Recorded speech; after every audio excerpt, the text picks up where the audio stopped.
I wanted to talk about Kim Kardashian because I thought a video with Kim Kardashian in the title is bound to get a lot of views, bound to get a lot of clicks.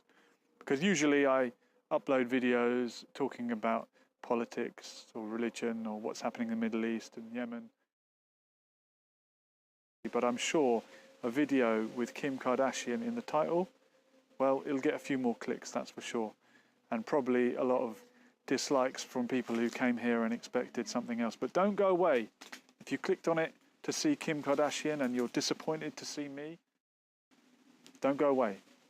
Bear with me. Let's see if I bring something different to the table, maybe a different perspective on Kim Kardashian. But Kim Kardashian is a hate figure among the media. She's someone they love to hate. They love to portray her as thick, dumb. And you might say, well, she brings a lot of that upon herself. And she's portrayed as a bad role model. Is she a bad role model? She's not the stick-thin, anorexic model type size 0 that we're told that women are always expected to live up to, and women end up starving themselves and becoming anorexic to meet this impossible size 0 perfect body type. Kim Kardashian is nothing like that. We are led to believe that she has spent millions of dollars making herself look the opposite.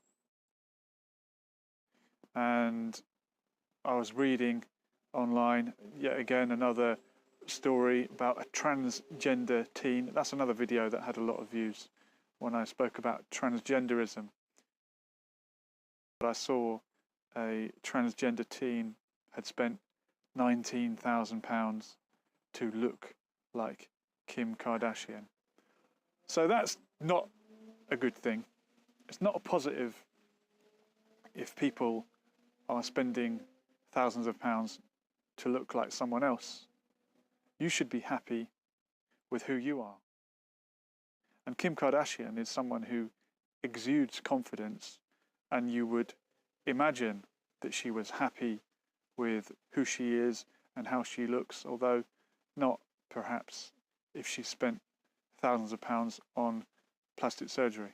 But I don't know. Who knows if it's true? She denies a lot of that. But yet again, it's women being reduced to their looks.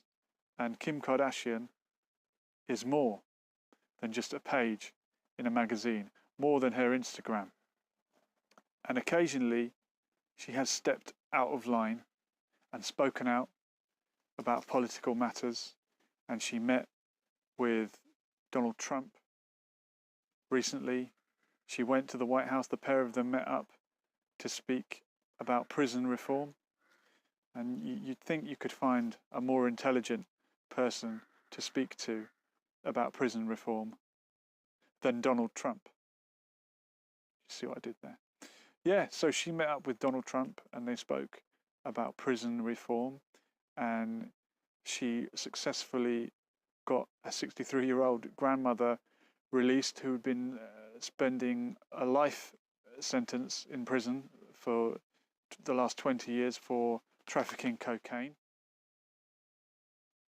She managed to get that woman freed.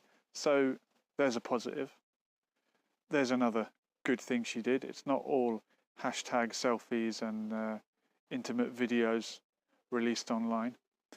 But that is how she shot to fame initially. And yet again, I was reading online, an article came up. I wasn't searching for it, but it just popped up on my laptop that her daughter had asked her, "Mum, how come we're famous? Why are you famous?" And she panicked, of course, and didn't say, "Oh, well, in 2007, an intimate video was released against my will." She just sort of played it off and said, "Oh, well, we have a TV show and we're famous for that reason. She shot to fame back then in 2007.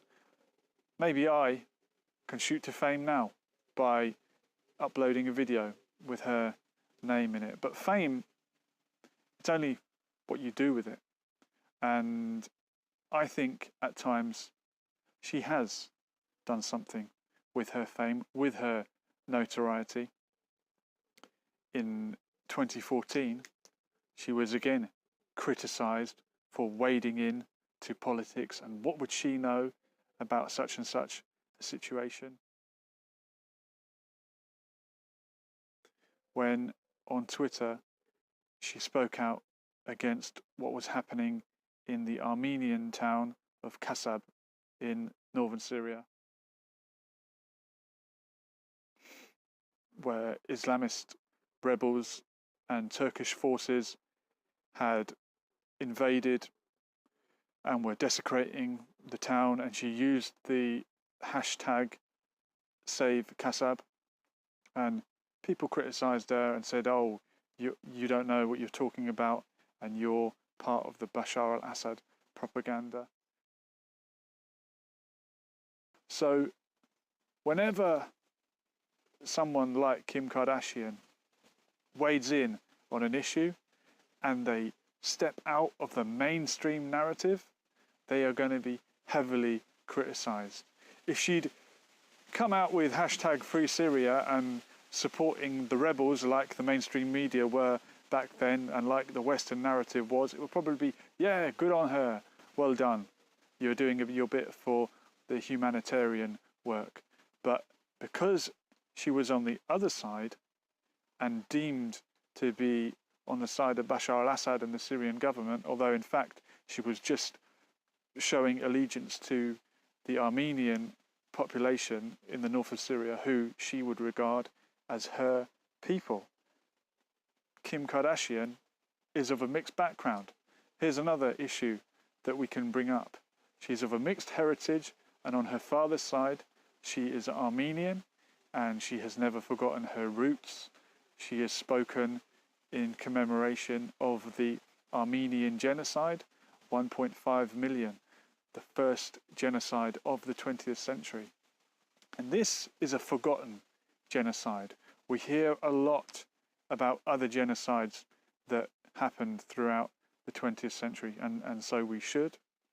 But the Armenian genocide is swept under the rug.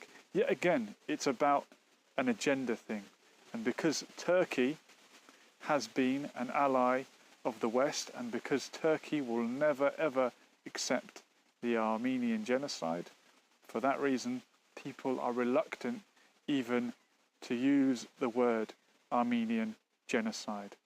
It was a catastrophe, a massacre, a series of massacres, a disaster, call it what you want, but this word genocide is very politicized for various reasons. Kim Kardashian used it, and she used it in the context of Syria as well, and said, don't let history repeat itself.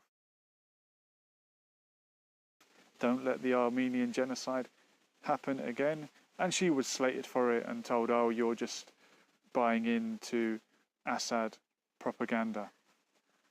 But never again is a good slogan.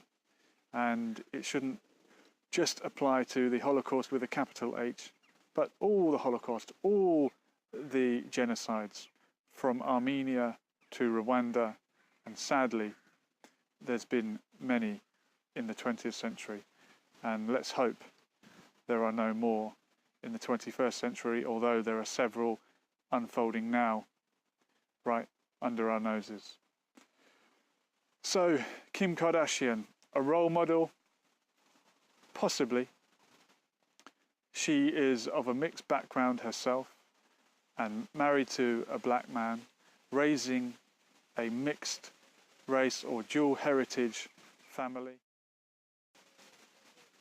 That's not a terrible role model. There's a lot worse. There's a lot worse out there.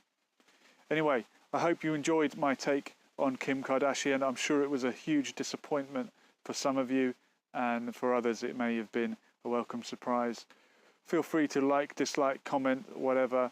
And if you've joined me because you're looking for that sort of story, maybe stick around and we'll share some more different takes on the mainstream news and not just my niche, which seems to be politics, religion, New World Order, tinfoil hat wearing stuff, etc., etc. Anyway, thank you for listening. I hope you enjoyed it.